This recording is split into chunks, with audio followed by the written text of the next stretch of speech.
Esse é o primeiro processo, é a sua primeira vez peticionando, você não sabe por onde começar, não sabe o que fazer, quais programas que você precisa utilizar. Então vem comigo que hoje eu vou te explicar passo a passo a sua primeira petição inicial ou contestação. Quase ia esquecendo, bem-vindos ao Mundo Jurídico, eu sou Raiane Gomes e eu sou uma jovem advogada. Eu vou compartilhar a tela do meu computador com vocês. A gente vai entrar aqui no Google Chrome ou no navegador que você preferir. Eu estou supondo que você vai começar a sua primeira petição inicial do zero. O cliente te procurou e ele quer fazer uma petição, vamos lá, consumidor.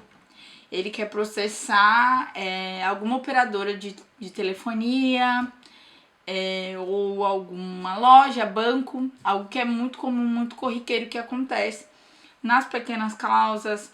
Normalmente os advogados iniciantes acabam pegando essas ações que são mais corriqueiras no nosso dia a dia, tá bom? Aí vamos lá. Supondo que você é de São Paulo, porém existem outros estados que possuem os mesmos sistemas. Aqui em São Paulo, eu sou do estado de São Paulo, nós usamos o sistema ESAGE. Então eu vou te explicar como funciona o sistema ESAGE. E existem outros estados que utilizam o PJE. Primeiro você precisa saber qual é o programa do seu estado. Porém, eu tenho certeza que se você entender basicamente como funciona o ESAGE, vai ser muito mais tranquilo para você fazer. Porque você vai entender as funcionalidades de cada um e você vai ver que as demais coisas vão se aplicar igualmente nas demais. Beleza? Bora lá. Eu vou clicar aqui na minha abinha do TJSP. Na realidade, eu acho melhor eu escrever para vocês. Normalmente eu coloco assim, TJSP. Eu entro no site do tribunal. E eu venho aqui em peticionamento eletrônico. Na hora do peticionamento eletrônico, eu coloco em peticione eletronicamente. Lembrando que, para você fazer a sua autenticação, você vai precisar disso aqui, que é o nosso token, né? É a nossa assinatura eletrônica digital. Normalmente, pelo sistema do TJ São Paulo, você consegue entrar tanto pelo token, tanto pelo seu CPF e e-mail, tá bom? Eu vou me identificar e eu vou borrar aqui para vocês. Para vocês não entrarem na minha conta escondidos. Entrando na nossa conta, vocês vão ver que tá aqui o meu nome. Eu vou em painel do advogado. Lá no painel do advogado, eu consigo ver tudo que tá acontecendo. Eu tenho aqui algumas ações que foram distribuídas ontem. Inclusive, gente, era pra mim ter feito uma petição real com vocês. Entretanto, ontem eu tava tão empolgada trabalhando que eu acabei fazendo tudo de uma vez. Era pra mim ter deixado pelo menos uma, né, pra fazer com vocês. Mas aqui pelo sistema do TJ você consegue tanto visualizar aqui essa parte do painel do advogado, você pode ver que tem todos. Audiências, eu não tenho nenhuma audiência agendada futuramente. Então, normalmente, se eu possuir a audiência, vai aparecer aqui. Se eu possuir um prazo aberto, alguma notificação, vai aparecer aqui. Se estiver aguardando uma petição, a minha assinatura em envio vai aparecer aqui. Gente, eu fiz tudo ontem. Por que eu fiz isso? Queria muito mostrar pra vocês. Você tem dois caminhos. Ou você pode iniciar a sua petição daqui mesmo, entrando aqui nesse canto superior esquerdo. Você pode vir abaixo em peticionamento eletrônico. E peticionamento eletrônico de primeiro grau. Por quê? O peticionamento eletrônico de segundo grau, você está fazendo algum recurso ou é alguma matéria que você vai começar diretamente no tribunal de segunda instância. Porém, eu vou começar na primeira instância, uma vara comum. Então, eu vou aqui no primeiro grau, que é o que me interessa. Aí, nós temos as seleções. Petição inicial de primeiro grau. Se você estiver começando uma nova ação do zero, seria uma petição inicial de primeiro grau. Se você vai fazer uma petição intermediária de primeiro grau, ou seja, as demais outras petições. Se você vai começar uma contestação, tem que ser na petição intermediária de primeiro grau. Se você vai fazer apenas uma colocação no processo, o juiz pediu para você colocar o e-mail da parte na petição intermediária de primeiro grau, tá bom? Vamos peticionar primeiramente para vocês verem. Vou colocar aqui, petição inicial de primeiro grau.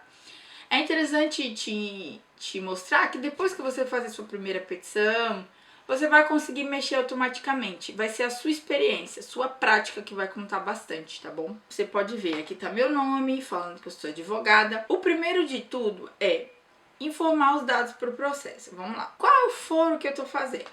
Eu vou colocar que o foro é aqui na minha cidade. Minha cidade é Cubatão. A minha cidade é uma cidade pequena, só existe um foro civil, então foro de Cubatão. Entretanto, São Paulo. São Paulo, a cidade de São Paulo existe vários foros, né? Porque existem vários bairros com os foros. Então você teria que analisar exatamente a competência da sua ação. Tô colocando em exemplo que eu tô fazendo uma ação de consumidor. O foro da ação de consumidor pode ser o foro do domicílio do réu. Então, levando em conta que essa pessoa mora em Cubatão, então estou colocando o foro do domicílio dela. Competência. Consumidor, vamos ver se existe a vara de consumidor. Não existe. Então eu vou colocar civil. Pode ser. E você tem que também, essa questão da competência, analisar o valor da causa. Ele é menos de 40 salários mínimos? Se ele for menos de 40 salários mínimos, possa ser que seja no juizado de pequenas causas, né? No JEC. Então, no juizado especial civil. Eu tô levando em conta que é algo muito comum, que essa minha ação é no juizado especial civil.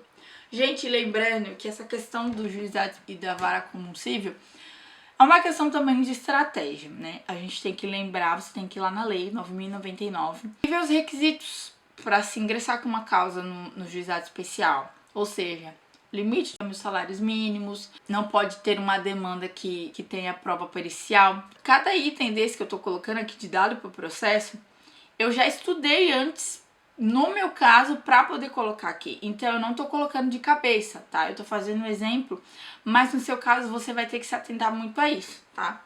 Aí logo ao lado você vai ver que vai ter o valor da ação. Aqui o valor da minha ação eu vou colocar que ela é de R$5.000. Uma ação bem comum, né? Vai que eu tô pedindo danos morais por algum problema que eu tive com algum produto. R$5.000, então você pode ver que é um valor bem baixo, né? A classe da minha ação. Você pode ver que ele me dá opções aqui, né? Se é alvará judicial, se é despejo, se é uma petição civil, se ele é um procedimento do juizado especial civil. Você pode até ver que ele tem aqui, ó, procedimento de conhecimento. Eu acho que se encaixaria na nossa petição. Ele pode ser aqui, nesse caso, tanto uma petição civil como um procedimento do juizado civil. Por quê? Eu vou colocar aqui do juizado especial civil. O assunto principal aqui já entra mais focado no que nós queremos. Consumidor, você viu que apareceu responsabilidade do fornecedor, atraso de voo, cancelamento de voo, overbooking, coisas que são bem comuns, né, de acidente aéreo, etc. Vamos ver. Indenização por dano moral? Achamos, né? Então vamos colocar indenização por dano moral. Aí aqui a gente vai classificar sorteio ou dependência. Sorteio, porque é a primeira ação. Normalmente as questões que envolvem dependência são as dependências de vara. Exemplo, se eu colocar aqui dependência, ele vai me pedir um processo de referência.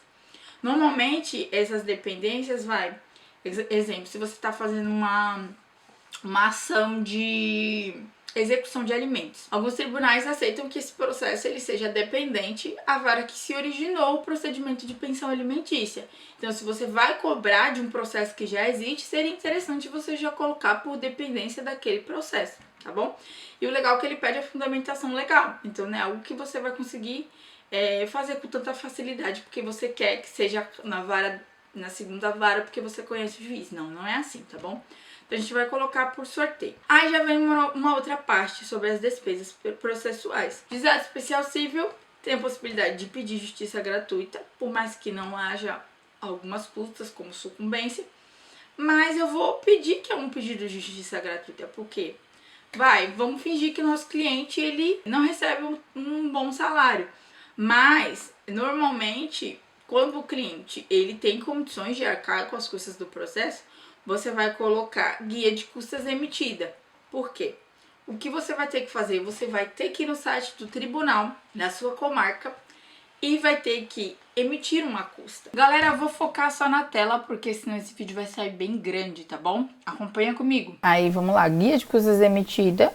Você vai simplesmente apertar nesse maisinho e você vai escrever aqui o número do documento, tá bom? E esse número de documento é automático. Assim, quando você colocar a numeração, já vai aparecer o valor e você vai salvar. Porém, como aqui no Juizado Especial Civil há uma previsão legal na Lei 9.099 que não há recolhimento de custas para poder entrar com essa ação, a gente vai colocar que não há recolhimento, tá? Porém, eu expliquei todas as opções certinhas para você. Aí depois a gente vai colocar as partes. O polo ativo são os autores, né? No caso, a gente vai colocar só um autor, que é o requerente da nossa ação.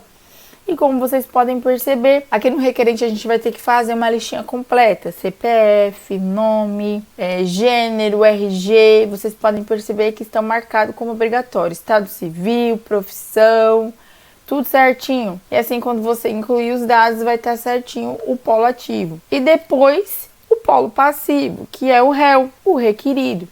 Da mesma forma, você vai ter que colocar todos os dados. CPF, se é pessoa física, se é pessoa jurídica, o CNPJ. Normalmente costuma ser pessoa jurídica.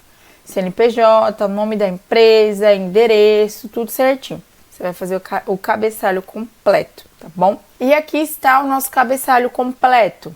Foro, valor da causa, matéria, assunto, autor e réu. E depois o que nós vamos fazer? Nós vamos para o lado esquerdo da tela e vamos selecionar os arquivos que nos interessam, ou seja, primeiramente o principal de todos, petição inicial. E eu gosto de colocar nessa ordem, petição inicial, óbvio, né, tem que ser o primeiro item.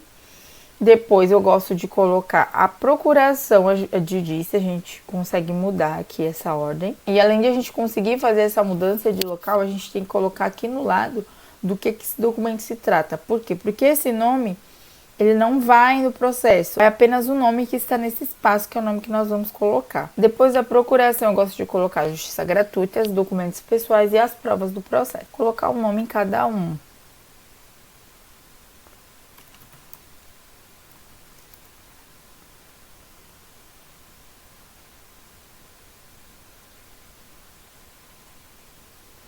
Normalmente nas provas eu coloco como documento 1, porque não existe esse nome de provas. Meus advogados, esse é o nosso processo eletrônico, a sua primeira petição inicial. Depois de ter feito todo esse cabeçalho, ter colocado todos os itens necessários para o processo, para a sua petição não ser inepta, para ela ser aceita, você vai apertar em protocolar.